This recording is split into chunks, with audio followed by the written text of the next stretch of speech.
ನಮಸ್ತೆ ಸ್ನೇಹಿತರೆ, ಇವತ್ತಿನ ದಿನ ಅತ್ಯುತ್ತಮವಾದ ಮಾಹಿತಿಯೊಂದಿಗೆ ಬಂದಿದ್ದೇವೆ. ಅದು ದೀಪದ ವಿಚಾರ. ನಾವು ಪ್ರತಿನಿತ್ಯ ದೇವರಿಗೆ ದೀಪ ಹಚ್ಚುವುದರ ಮೂಲಕ ಭಕ್ತಿಯಿಂದ ಕೈಮುಗಿಯುತ್ತೇವೆ. ಇದನ್ನು ನೋಡಿದ ಚಿಕ್ಕ ಮಕ್ಕಳು ಸಾಮಾನ್ಯವಾಗಿ ಕೇಳುವ ಪ್ರಶ್ನೆ, ದೇವರಿಗೆ ದೀಪ ಏಕೆ ಹಚ್ಚಬೇಕು ಎಂದು. ಆಗ ನಾವು ಕೊಡುವ ಉತ್ತರ, ಇದು ನಮ್ಮ ಸಂಪ್ರದಾಯ, ನಮ್ಮ ಹಿರಿಯರು ಮಾಡಿರುವ ಪದ್ಧತಿ ಎಂದು ಹೇಳುತ್ತೇವೆ. ಆದರೆ ಸತ್ಯ ಇದಲ್ಲ. ದೀಪವೆಂಬುದು ಬರೀ ಬೆಳಕಿಗಾಗಿ ಅಲ್ಲ, ನಿಮ್ಮ ಪ್ರಾರ್ಥನೆ ಮತ್ತು ಹರಕೆಯನ್ನು ದೇವರಿಗೆ ತಲುಪಿಸುವ ವಾಹಕ. ದೀಪದಲ್ಲಿರುವ ಅಗ್ನಿಯು ನೀವು ಯಾವ ದೇವರನ್ನು ಪ್ರಾರ್ಥನೆ ಮಾಡುತ್ತೀರೋ ಆ ಪ್ರಾರ್ಥನೆ ನಿಮ್ಮ ಆ ದೇವರ ಬಳಿ ತಲುಪಲು ದೀಪ ಒಂದು ಮಾಧ್ಯಮದಂತೆ ಕೆಲಸ ಮಾಡುತ್ತದೆ. ದೀಪವು ನಿಮ್ಮ ಇಷ್ಟ ಕಷ್ಟಗಳನ್ನು ದೇವರ ಬಳಿ ತಲುಪಿಸುತ್ತದೆ. ದೀಪವಿಲ್ಲದೆ ನಿಮ್ಮ ಯಾವುದೇ ಪ್ರಾರ್ಥನೆಯೂ ಕೂಡ ತಲುಪಬೇಕಾದ ಜಾಗವನ್ನು ತಲುಪುವುದಿಲ್ಲ.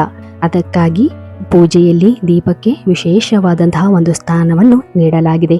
ಹಾಗೂ ಒಂದು ಮಂಗಳಕರವಾದಂತಹ ಒಂದು ಪದ್ಧತಿ ಕೂಡ ಇದಾಗಿದೆ. ಇವತ್ತಿನ ದಿನ ದೀಪದ ವಿಚಾರ, ಅಂದರೆ ದೀಪಕ್ಕೆ ಯಾವೆಲ್ಲ ವಸ್ತುಗಳನ್ನು ಹಾಕಿ ಬೆಳಗಿಸಿದರೆ ನಮ್ಮ ಎಲ್ಲ ಕಷ್ಟಗಳು ಕರಗುತ್ತವೆ ಎಂಬುದರ ಬಗ್ಗೆ ತಿಳಿಯೋಣ. ದೇವರ ಮನೆಯಲ್ಲಿ ಯಾವಾಗಲೂ ದೀಪವಿರಬೇಕು, ಅಥವಾ ಬೆಳಗ್ಗೆ ಸಂಜೆಯ ಸಮಯದಲ್ಲಾದರೂ ಸ್ವಲ್ಪ ಹೊತ್ತು ದೀಪ ಇರಲೇಬೇಕು ಎಂದು ಹೇಳಲಾಗುತ್ತದೆ. ಯಾರ ಮನೆಗಳಲ್ಲಿ ದೀಪಗಳು ಬೆಳಗುತ್ತದೆಯೋ ಅಂತಹ ಮನೆಯಲ್ಲಿ ದೈವಿ ಪ್ರಭಾವ ಶಕ್ತಿ ಹೆಚ್ಚಾಗಿರುತ್ತದೆ. ದೀಪಗಳಿದ್ದರೆ ಅಂತಹ ಮನೆಯಲ್ಲಿ ಅಲಕ್ಷ್ಮಿಯು ಕಾಲು ಹಾಕುವುದಿಲ್ಲ ಎಂದು ಹೇಳಲಾಗುತ್ತದೆ.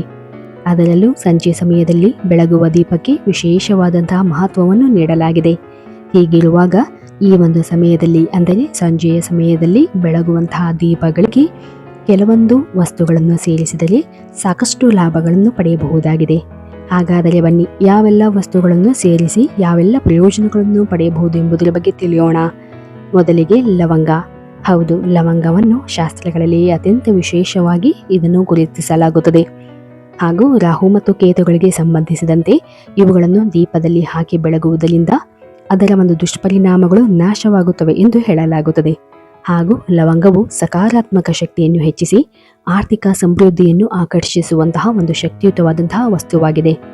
ಇದನ್ನು ನಿಯಮಿತವಾಗಿ ಬೆಳಗುವುದರಿಂದ ಮನೆಯಲ್ಲಿ ಧನಾತ್ಮಕ ಶಕ್ತಿಯು ಆಕರ್ಷಣೆ ಹೆಚ್ಚಾಗುವುದು.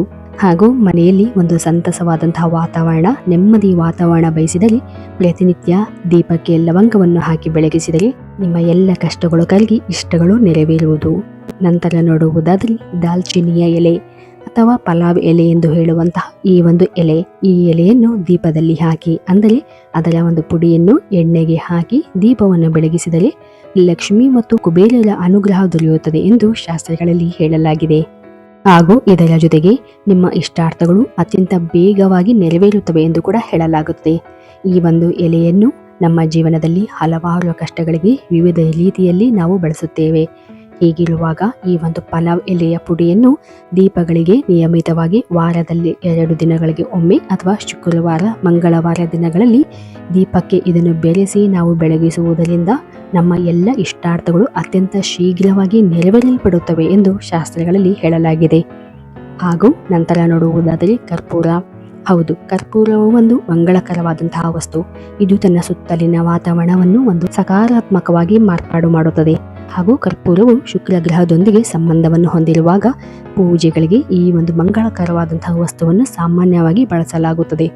ಇದನ್ನು ದೀಪದಲ್ಲಿ ಬೆರೆಸಿ ಬೆಳಗುವುದರಿಂದ ಶುಕ್ರನ ಸ್ಥಾನ ಬಲಗೊಂಡು ವ್ಯಕ್ತಿಯು ತನ್ನ ಜೀವನದುದ್ದಕ್ಕೂ ಅದೃಷ್ಟವನ್ನು, ಸೌಂದರ್ಯವನ್ನು, ಸಮೃದ್ಧಿಯನ್ನು ಹಾಗೂ ಸಂಪತ್ತನ್ನು ಪಡೆದುಕೊಳ್ಳಬೇಕೆಂಬ ಬಯಕೆ ಇದ್ದರೆ ಈ ಒಂದು ಕರ್ಪೂರವನ್ನು ನಿರಂತರವಾಗಿ ಬಳಸುವುದರಿಂದ, ದೀಪಗಳಲ್ಲಿ ಹಾಕಿ ಬೆಳಗಿಸುವುದರಿಂದ ಮಹಾಲಕ್ಷ್ಮಿ ಹಾಗೂ ನಾರಾಯಣರ ಕೃಪೆಯ ಜೊತೆಗೆ ಮನೆಯಲ್ಲಿ ಒಂದು ನೆಮ್ಮದಿಯ ವಾತಾವರಣವನ್ನು ಹಾಗೂ ಒಂದು ಉಲ್ಲಾಸಮಯವಾದಂತಹ ಜೀವನವನ್ನು ಪಡೆಯಬಹುದಾಗಿದೆ. ನಂತರ ನೋಡುವುದಾದರೆ ಏಲಕ್ಕಿ.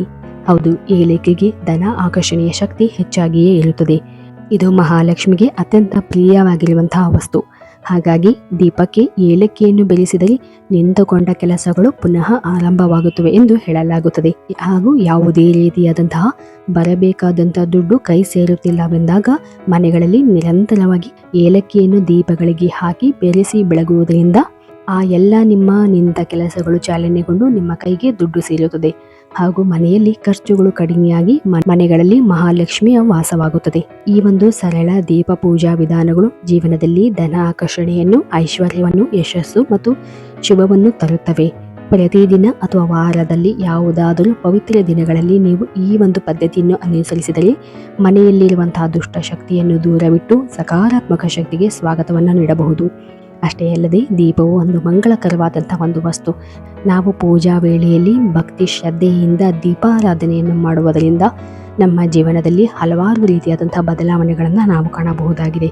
ಹೌದು ಸ್ನೇಹಿತರೆ, ಇವತ್ತಿನ ದಿನ ಸರಳವಾಗಿರುವಂತಹ ಈ ಒಂದು ಪುಟ್ಟ ಮಾಹಿತಿ ತಮ್ಮೆಲ್ಲರಿಗೂ ಇಷ್ಟವಾಗಿದ್ದಲ್ಲಿ ದಯವಿಟ್ಟು ನಮ್ಮ ಚಾನಲನ್ನು ಸಬ್ಸ್ಕ್ರೈಬ್ ಮಾಡಿ ಮತ್ತು ಲೈಕ್ ಮಾಡಿ. ಧನ್ಯವಾದಗಳು.